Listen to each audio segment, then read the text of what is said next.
and it's going to be great. I'll let her tell it. You can say who you are. Thank you. Thank you for having me. Actually, this is my first time at this church. I am here because of Meldy Avila. Does anybody know her?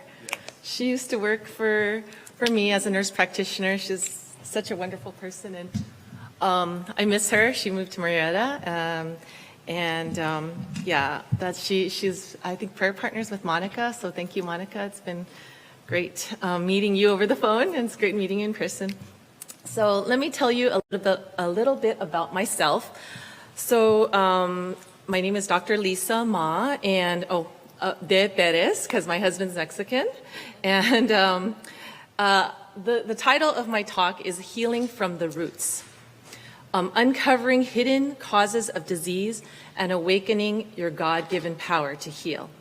So I've been a physician, as I said before, for 24 years, actually a family physician for 24 years. And I have a clinic in East LA. It's called Mosaic Family Care. And it was named after my church. Actually, my church is Mosaic. I don't know if any of you know Pastor Erwin McManus. He married, officiated my wedding with Iram. And that was 23 years ago. So yes, our clinic birthed out of that time period where I started going to Mosaic. I had just finished residency. And then also, God allowed me to become medical director at KI, Los Angeles Healthcare Center. So it's a skilled nursing facility. I also worked as a hospitalist. So a hospitalist, if you know what that means, is I worked for Optum, I worked for Altamed. So all the patients that were from that medical group that landed in White Memorial, I took care of them. And then, so I saw them as an outpatient in my clinic. I saw patients in that setting. I saw patients in the hospital. I would follow them as their primary in the hospital. So I would refer to oncology if it was a cancer patient, but I would really follow along. And then also I followed a lot of those patients. Actually right now I'm doing less hospital work and a lot more nursing home, but I've been doing nursing home work for a very long time, for again 24 years. And we have a lot of patients that are recovering. So I feel like I've seen the whole gamut and the whole range from when they see me. I start with their pulse. I always do a pulsed form, like the pink form, way in advance before they're sick. I say it's the best time to think about these things now before you get sick. Because when you get sick, you can't really make good decisions at that point. It's very hard to. But I'm going to teach you the tricks on how to do that. So yeah. But as a family medicine physician, we are trained to look not just at the patient, but look at the whole family, like Dr. Shum said. So we have to see, because it all interacts. So of course, I always involve the family and ask what's going on. So Jeremiah 17:7-8. I chose this image because I want all of you who are going through times of struggle, if you are diagnosed with a terminal illness, or if you're a caretaker, that you would see yourself like this. Blessed is the man who trusts in the Lord. He shall be like a tree planted by the waters. Its leaves shall be green, and it shall not cease from yielding fruit. So next I'll talk about my agenda. We're going to talk about a few things. We're going to talk about my journey. How did I go from Western medicine, just learning about just medicine, big pharma, I would say, to becoming more of a healer. And then we're going to go talk about the pathophysiology of the two states, stress versus peace, and how that relates to the immune system. And the immune system is very, very important when you talk about any illness. Especially cancer, autoimmune disease. I heard some of you speak about that earlier. And then we're going to do a great essential oil demonstration. So raise your hands if you don't have your little essential oil sample, and we'll bring it to you. I think someone's going to bring you. Oh, yes. So raise your hand, because we're going to use this. If you want, you can start opening it now and smelling it. But and then we're going to talk about the power of blessings and curses. And I was hearing that theme throughout this day. Finally, we're going to end with talking about Dr. Henry Wright's 8 R's to freedom, and we'll do a practical exercise. Has anyone heard about Dr. Wright's 8 R's to freedom? No? Oh, okay, great. Oh, well, it's going to be great. Okay, so the transition from healthcare to provider to healer. So it's been quite a journey. My spiritual background is that I was raised in a very confusing state, I would say. So my mother was Buddhist. My father was Muslim. And I wanted to bring this up because I heard something about schizophrenia. So my father married my mom in Taiwan. They're both from China. They lived through a horrible time during World War II, where basically their whole cities were blown up, carpet bombed by the Japanese. And so they met in Taiwan. They got married. They had my sister. My father came to the United States for his master's degree to try to get a better life, because in Taiwan he didn't have any family or friends, and there's really not much you can do unless it's very full of nepotism. So he said, U.S., I heard if you work hard, you can achieve. So he leaves my mom with my sister. She was like, I think 1 year old. And she ended up moving in with her sister in Hong Kong. And her sister had schizophrenia, psychosis, tried to kill her several times. By the time my dad, he finished his master's very quickly. He brought her over. She was lost. So, but she came with my sister. I think it was like 2 years after that. And he said when she arrived at the airport, she had this like absolutely no expression, and she was psychotic, and she was severely like seeing things, hearing auditory hallucinations, everything, and it was really horrible. So she was basically attempting suicide very, very often, and she was institutionalized for the next 13 years. So her friend from Taiwan had accepted Christ and married an evangelist. They came and they shared the gospel with her, and she was healed instantly, and which is like amazing. So there is definitely something there. I mean, no medication, nothing. It was just off all medication and completely healed. And then I was birthed after that. So that is a miracle. And I think that was the start of miracles. My father, he was still Muslim, and he said, you know what, let's praise God, go ahead and go to church because that's helping you, even though he felt the pangs of of guilt, because he felt that, now he's married to an infidel, and all of his family, one by one, we all became Christian. And he had tried to attempt to disown us multiple times throughout our lives. And it was a really, really difficult life because my father had just severe, severe anger issues. And a lot of broken Corningware and tables overturned, and just a lot of crying, violence. And so out of that, I desperately came to Christ when I was about 11. He stopped letting my mom go to church, and but we started going again. In junior high, I went and fell madly in love with God, and I knew I wanted to do missions.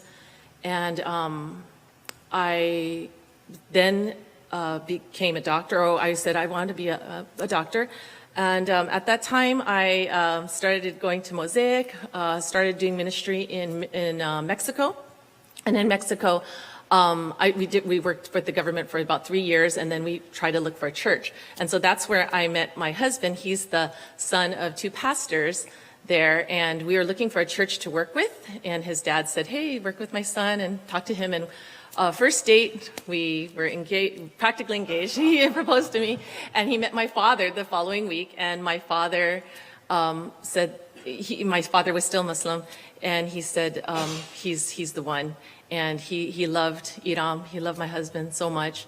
And that was his journey, just to fall in love with God himself. So he learned from my husband, who was raised in a more, the opposite, a very, very peaceful home, 2 pastors as parents.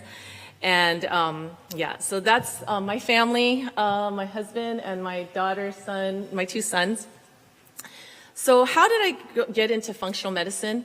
So I think I explained that earlier, a little bit about what functional medicine was, but my daughter, she was very sick at birth. And I didn't know why, and she was just always with bronchiolitis. She had, it wasn't asthma, she was too young for asthma, but she had bronchiolitis, ear infections, chronically ill. I gave her steroids, everything, antibiotics, and then her skin, it was a vicious cycle. So 2 years later, my mother-in-law takes her to a doctor in Mexico. She didn't tell me, she just took her. And that doctor was integrative. He got his MD in Mexico, and in Colorado, in the United States, he studied homeopathy. And he healed her in 1 visit. He gave her some probiotics and some homeopathy and some vitamins. And within hours, she was like not wheezing anymore, and she really didn't get sick after that. So I was just floored, and Iram was telling me, you have to just go to a conference, you need to study this. And so for the past 20 years, so she's going to be 22, I've been studying integrative medicine and holistic medicine, because I know that there are such limitations in that. And so what is functional medicine? It's root cause medicine. We look at the gut, the microbiome. We look at detoxification of the liver and the kidneys, and the skin, everything, the gut. We also look at the immune system and inflammation. We look at hormones and your adrenal glands. We look at energy. We talked about mitochondria, I think with Cecilia. And we also look at the structural cell membranes in your body. And also, finally, probably the most important, like in the case of my mother, mind, body, and spirit, the connection. And I still ignored the spiritual aspect. I didn't ignore it. I always prayed for my patients. I went to Loma Linda, so there was a spiritual background. It's Adventist school, and they allowed us to pray for our patients. In fact, they encouraged it, so I always did. But my father was quite interesting. He didn't accept Christ until he was 80 years old, and he didn't go to church until he was 82. He felt, again, still this guilt and of not revealing that he had converted. He was just praying at home with my mom. But one day he's like, take me to church. And so he went to, he says, take me to a Chinese speaking church. I just took him to a church down the street. Had some, I heard that, I know that they speak Mandarin there. And sure enough, he started to get into it. It's like so deeply, so passionately. He was like hungry, because he had been hungering for this so long. And he told me the story later that actually in junior high, friends shared the gospel with him. And then again in college, his professor, his English professor, was Christian and told him. And he was going to a Bible study. He'd never told me about it because he felt so guilty. And then he joined a Muslim group thereafter when they asked him to accept Christ after he'd been going for a whole year. And then he went, his master's degree, his professor was also a Christian and helped him to learn about Jesus and just Jesus' love and the kindness. And he got scared again. And then here his whole family comes to Christ, and we're sharing with him all the time, and to the point where he's like, stop. So I didn't know this. I did not know this. All I knew was that he did not know Christ. I didn't know his history until later. But when he fell in love with Christ, he was so madly in love. And so for 3 months, he was like going to all the Bible studies he could. He was like just eating it up. It was so exciting. And then 3 months into his excitement about really diving into study of Scripture, his eyes turned yellow, and it was painless. And that is, painless jaundice is bile duct or pancreatic cancer until proven otherwise. So I knew that. He called me. He's like, Lisa, my eyes are yellow. I'm like, oh no, don't tell me that. So I take him to the hospital. Sure enough, they do 2 biopsies, clear as day. It is bile duct cancer. And I told him, and then I talked to my friend, who's the gastroenterologist, and we got an oncology consult, a good friend of mine, Dr. Zhang. And they both told me the same. He's 82 years old. Do not let him go through chemo. He won't survive it. Don't let him get surgery. Just put him on hospice. So I went over to talk to him about that. And actually, I had a friend, she's a surgeon. She came over to speak to my dad and said, she said, wow, you know what? You are so sick, but you, even your body is sick, but you are so much more alive than even a lot of these doctors and nurses that are coming to take care of you. And so you need to share that life in you with others. And I was really shocked because I didn't know my dad was strong enough to hear that, because she's basically was saying that he's going to die. He's dying. She said, you're dying. And he said, yeah, I know if I die, I'll be with Jesus, but if I live, I'll be with Jesus. And I really feel like I'm going to live. And he just kept on saying that. And he says, Jesus is telling me that. So I was really shocked. And I thought his faith was so strong. And my mom's like, yes, Jesus said that he's going to live. And so I told my friends, long story short, he got the surgery. I had everyone, like transparency, told everyone. I said, like, everyone, laser beam prayer. Let's pray that this cancer goes away. And I tried to give him all the herbs that I knew. At that time, I don't think I was doing essential oils. So I was giving him as much as I could, but he couldn't take anything. He couldn't even drink water. So within like a month, he lost 50 pounds. He was like 100 pounds. And he was like skin and bones. But he still had this weird life in him. Like despite being emaciated, he was just full of life. And sure enough, we did the surgery, and that day, they snuck me in. I know the family member's not supposed to be in the room, but they snuck me in the OR, and I was there praying, and I saw it come out. Oh, but the day before, actually, I think the day before, 2 days before he went into surgery, I'm sorry to be descriptive, but he vomited a large clot of blood. And it was, he's like, the cancer's gone, it's out of me now. Sure enough, when we went in to do the surgery, they sliced, and cold section, took it to the lab, and we were sitting there just like sitting around with him like wide open, and they couldn't find the cancer. So they just did a little hepatojejunostomy and Rowan-Y. It's just a quick, now it's not that quick surgery, it was a horrible surgery, but he survived it, and he told me when he heals that when he learns how to walk again, because he was so debilitated, he wants to get baptized. So 5 months later, sure enough, he was walking again, got baptized, lived, yeah, it's amazing, and lived 7 more years. So no matter what, yeah, I know that is the most important thing, that God can heal miraculously. And so I have to tell you about malignant melanoma, because I actually have a patient who told me, and he made me promise that I would tell all my patients who are diagnosed with cancer. So I have this patient who typed to me LinkedIn. It was about 6 years after his diagnosis of metastatic malignant melanoma. I had no idea. He just typed in, like, I saw the date that he typed it in, and I didn't check it until, actually, I think, 6 years after, and then 4 years after that. So it was like 10 years after his diagnosis.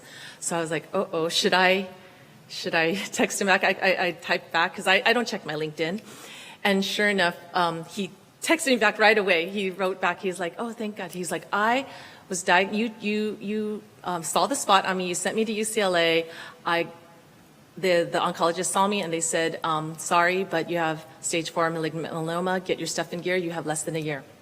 And so this is 10 years later, and he told me what he did, and he's like, I just want you to tell your patients, when they get a diagnosis do not tell them that they're going to die. You have to tell them that they can live. You have to tell them that. He said what he did was he went on this journey, and he prayed right away. He went to a prayer meeting. They anointed him, prayed. He changed his diet. He did all these wonderful things because chemo wasn't an option. And 10 years later, he had just retired. And so he just went back to work, and he was like, just a part-time job, fun thing to do. And he was just so full of joy. So I just wanted to tell you that, because he made me promise that I would tell all my patients that. And I do. All my patients that I often get the biopsy report, and I'm always the one who has to tell them and refer them to oncology. So I always tell them, okay, whatever your oncologist says, just know this, my patient said, and I know you can heal, miraculously, I know we can, there's always hope. Okay. Okay, so next slide is, it's not going to, okay. Okay, so let's talk about stress versus peace, because this is such an important part about how to heal. So it definitely affects the immune system. So I don't know if you can see, let's see if you can, oh yeah. So if you can see the amygdala, it's kind of, can you see that? It's kind of right in the middle of the brain. That is the portion of your brain that when you're in danger, it's a great thing. It triggers a fight or flight response.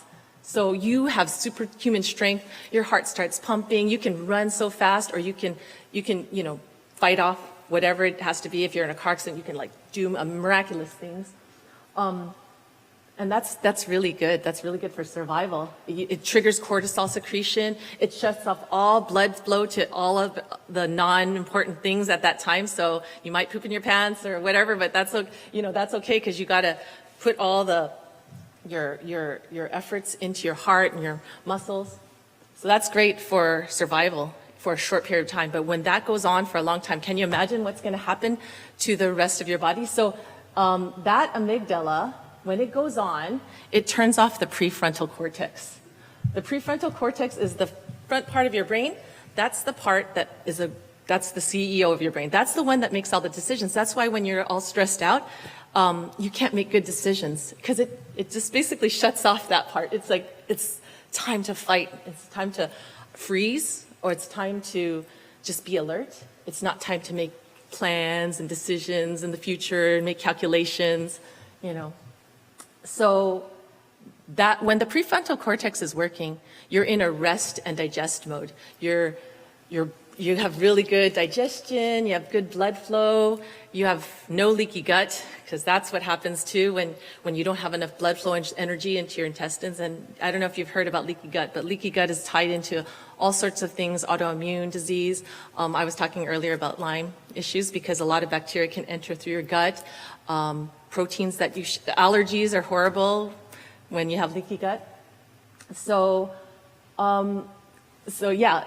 That vagus nerve, that big nerve that goes down from the amygdala, basically affects all your nerves. So when you're in a state of stress, a lot of those really important organs that are there to, like, for instance, those who are trying to get pregnant, if they're stressed, it's very hard because you're not producing your hormones, or your hormones get really dysregulated because it's not time to make a baby. It's not time to make hormones it's actually time to be alert. It's not time to go to sleep. Progesterone makes us really tired and sleepy and feeling at peace. It's time to stay alert. You get to have insomnia. And if you have insomnia, how are you going to heal, right? Insomnia, when you sleep, that's when you restore, right? Everything. Your brain detoxifies. So if most people, if they have insomnia for a few days, you get fibromyalgia, you get brain fog, so many things happen, and your immune system shuts down.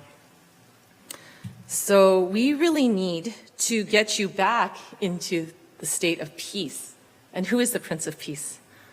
So the key is faith and forgiveness. It can heal your mind and your body, and of course your spirit, and your NK cell function. So your natural killer cell function has been shown when you're in a state of peace or a state of gratitude or a state of joy, your natural killer cells, which do go after your cancer cells, goes up. And inflammation goes down. And you have really good antibody response, not all discombobulated and attacking yourself and all that. So that is just in a nutshell of the difference between stress and peace. So let's get out of survival mode, and we live by faith and receive and give forgiveness. Next is the time to break out your essential oils. So how do you use essential oils? Who knows what essential oils are? Okay, so they're plant extracts, nothing too exciting. Plant or citrus, the peel, like cold pressed. There's essential oils that they're the compounds that protect the plant, but they also work really well to protect us.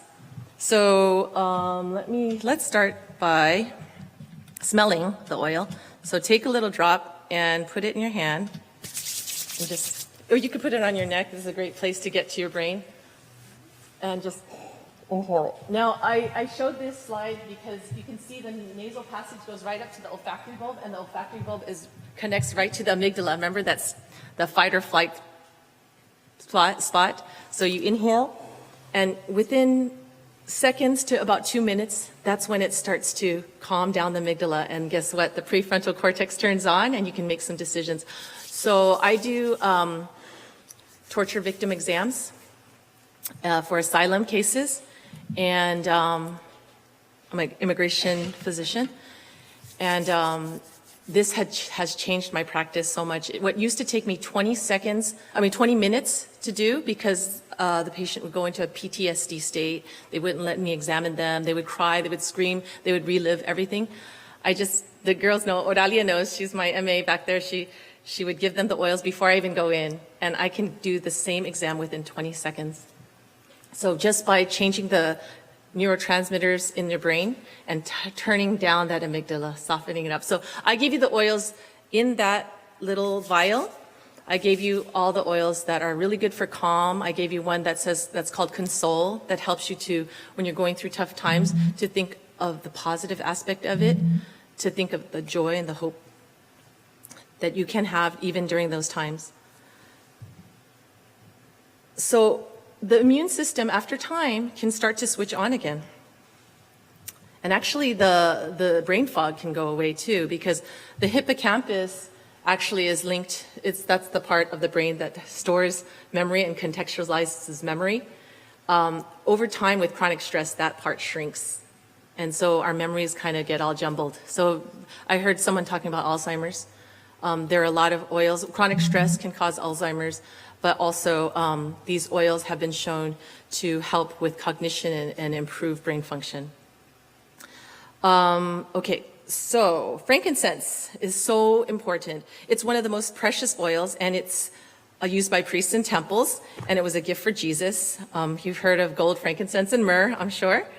And frankincense is the oil that in the holistic field we use to support the immune system. So it is very, very good for the brain and mind and for your nerves. So if you have anything issues with your nerves, frankincense, you need that.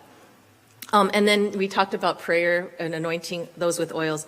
The disciples did anoint the sick with oils. They cast out demons and they healed them as well.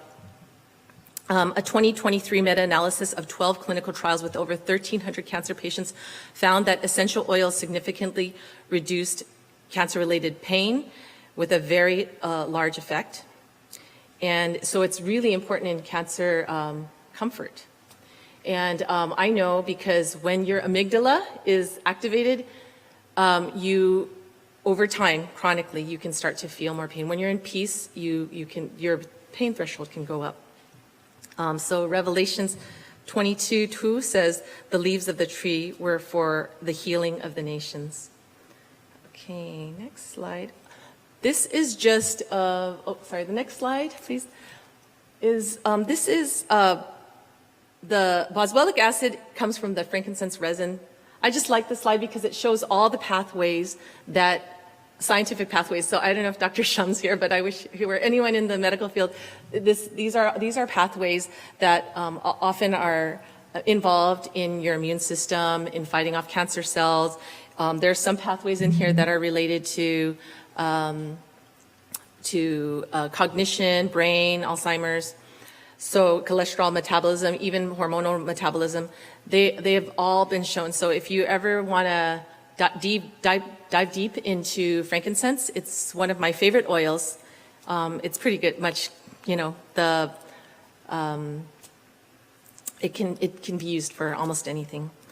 I have a very dear friend. He was actually diagnosed about, I would say, 6 years ago with metastatic bladder cancer. It went to his hip, That's how he felt it. He's a hand surgeon. He was just like he's having hip pain.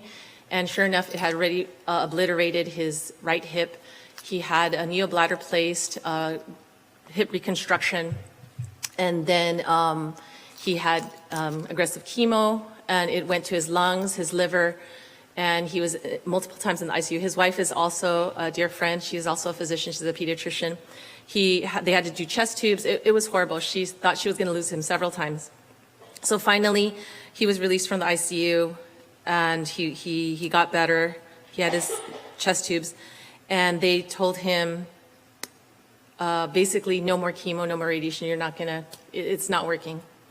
So that's when he and his wife started searching everywhere for all the alternatives they could. They didn't have a choice at that point. So they did, and that's how I met him. He was doing very well. It was 2 years after the fact. He's used various measures. We can talk about that later, but frankincense is how we met, because that's what led us to meet, because we use essential oils together. And so we're always hanging out. I love seeing him, and he's cancer-free. So that is amazing. Yeah, very important to not get adulterated oils. So I only use one brand only because I researched a lot of the other brands before when I started getting to essential oils. I knew that was one part of functional medicine. Whatever it takes to get the body to go back into homeostasis, we will use. But unfortunately, some of the oils that are found randomly at random markets may have adulterations of fungus, of molds, of carcinogenic toxins, solvents that are actually liver toxic, brain toxic carcinogens they use to extract it, unfortunately. Some people also put in adulterated fragrances. Fragrances are horrible. They mess up your, they actually mess up your hormones, especially some of them are xenoestrogens, so they can maybe affect if you have like a breast cancer or something. So you need to stay away from all fragrances. If you look on your bottle, if you see fragrances, you want to try to stay away from that. Anything synthetic. Okay, next slide.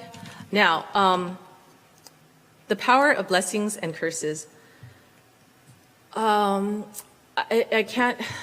really think like what my patient said, doctors can really make life bad when what they say. I don't agree with, I'd like to be transparent with my patients. I always tell them what's true. I tell them that, this is a very serious cancer and all of this. I do have to, turf it over to the other doctor, but I have had some patients come back to me and tell me how much of a curse that a doctor placed on them by telling them. I have this one patient, she was told in her childhood, you have juvenile rheumatoid arthritis, and by the age of 20, you will be in a wheelchair and unable to walk. Is that not a curse?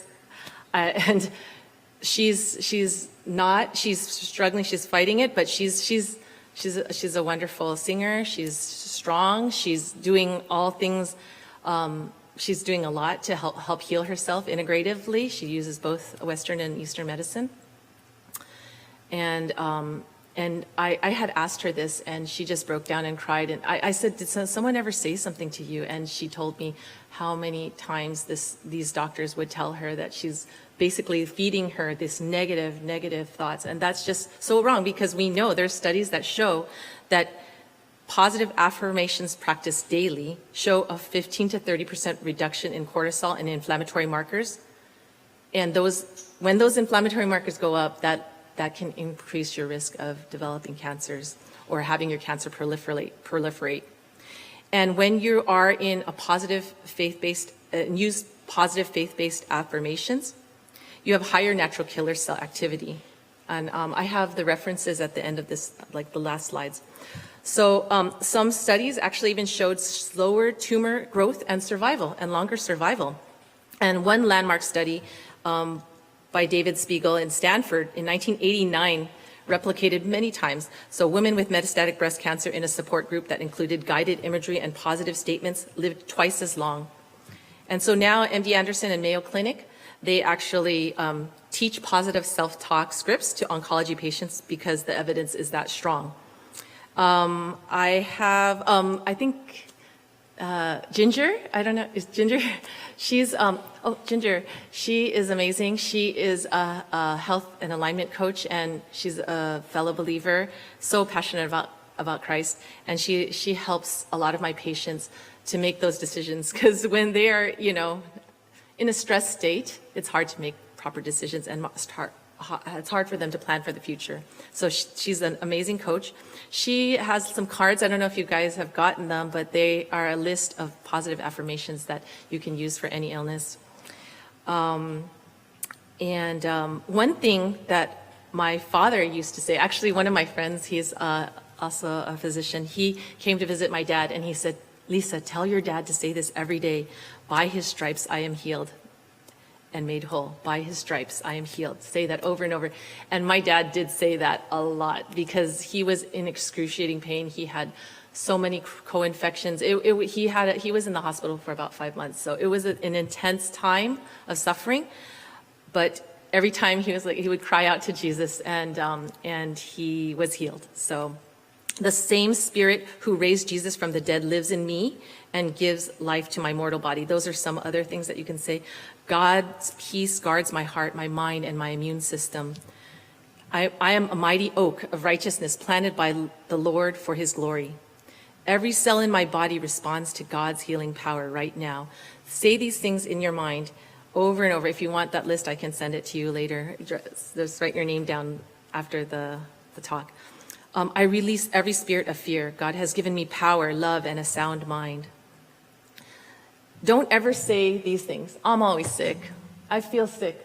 I'm going to die. Don't say those things. Those, we're all going to die, it's true, but just saying those things, no, you are living now. You are in eternity. You are in heaven now, and you are living, and you are going to live eternally. So those are things that we have to focus on. I am strong and healthy in Christ. Say that with me. I am strong and healthy in Christ. By his stripes, I am healed. Yes. I'm getting better every day. I have patients that come in and they say, "Oh, I'm just getting old." But I do not agree with that. I realize that for myself. I used to think that. I used to think that at age 40, I felt like, I was getting aches and pains all over the place. And I was like, I guess I'm just getting old. But I realized there's so much you can do to get younger. So now I'm 52 and I feel stronger. I'm biological age, we measured it, I think it was 32, something like that. So I plan to get younger. I'm going to exercise more this new year. And you can get younger. You can reverse your cancer. You can do it.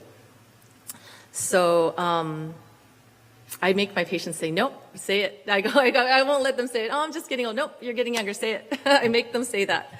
And I forgive completely and receive God's healing flow in my body. So these are just some examples.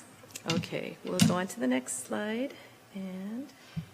Okay, so now we're at the 8 R's to freedom. So Dr. Henry Wright is not a physician. He was a pre-med student, actually, when God called him to the ministry of healing. It kind of happened to him accidentally, which is kind of how I see, or not accidentally, of course. And so he has a book that someone gave to me from my church and told me to read it. She's like, "Dr. Ma, you have to read this.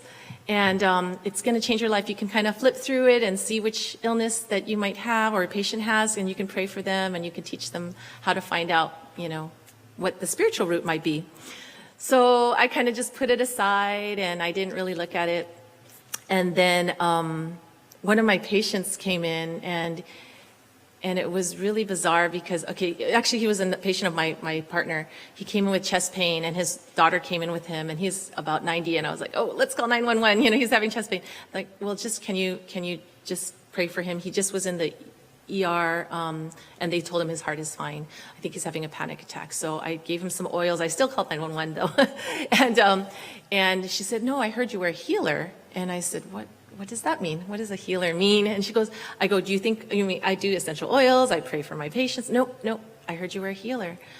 So I said, "Okay, maybe I know I have a book. and I need to read that. And then one of my friends from church, I didn't know she went to my church. She invited all the doctors from our church to come and pray with her. And she said she had something to tell us. She actually left, she actually turned out to be a person that went to residency with me back at White Memorial. She was a year ahead of me, and she gave up her whole practice. She revoked her license, and she became a healer. And I had no idea. I've never heard that term. And she basically started to pray over people for their healing. And so she was a functional medicine doctor, actually. She worked in 11 years in Irvine, and she did all the bougie stuff, you know, the IVs and all that, which we do. I have Ophelia here. She helps me do all the IVs in Bellflower. And we do peptides and other nutritional things. But she did that. And now she's praying for people. She's healing people miraculously. And it's amazing. She really looks at the spiritual roots. So I said, I'm going to read this book. So I'm going to summarize that book and in these 8 R's, because just these 8 R's can make a world of difference. And actually, Dr. Henry Wright does have, he's since passed, but his program still lives on. It's called Be in Health. Have any of you heard of that, Be in Health? They're in Georgia, but they do tours around the country, and I think they're going to be in Orange County soon. But, so the first R is to recognize. There are a lot of, most diseases, according to Dr. Henry Wright, he's had this ministry for, I think at least 30 plus years, and had seen miraculous healing just by going through these 8 R's. It's like a retreat that they do. And they have to, most, like he says, about 85% of diseases come from these things. You like bitterness, so you have to recognize, is there any bitterness in your heart? Unforgiveness, hatred, fear, anxiety, anger, hostility, self-hatred. And then you might not know, I have some patients who say, you know what, I don't think I have anything. I'm fine. I've forgiven everybody. But then they pray. I've asked several of them to just pray and ask God to discern. And they were like, oh my gosh, this person, you know, that person made me feel some way, or I am hurt by that person. If they're still saying those words, they're probably still haven't quite forgiven them. So we're going to go through a forgiveness practice in a little bit, because that's one of the most common ones that's linked to cancer. So first, find out what might be going on spiritually in you that needs to be taken care of. So the next one is responsibility, taking ownership of this. This is a really hard one, because a lot of us have been traumatized by somebody, or somebody abused us in our youth or even currently. And it's really hard to forgive. Some of my patients who are going through some really difficult diseases they just cannot forgive. And they've said, Dr. Ma, that's the only thing I can't do. I just cannot forgive. I will not forgive. And when they don't, it's just so hard. But if they do, they can be released from so much. So taking responsibility for that sin in a sense is so important. So taking that responsibility and realizing that God will come alongside us and help us with that forgiveness, or help us with getting rid of that fear or that anger. And then number 3 is to repent for it and turn to God and turn away from that and ask God, because God, He is faithful and just to forgive us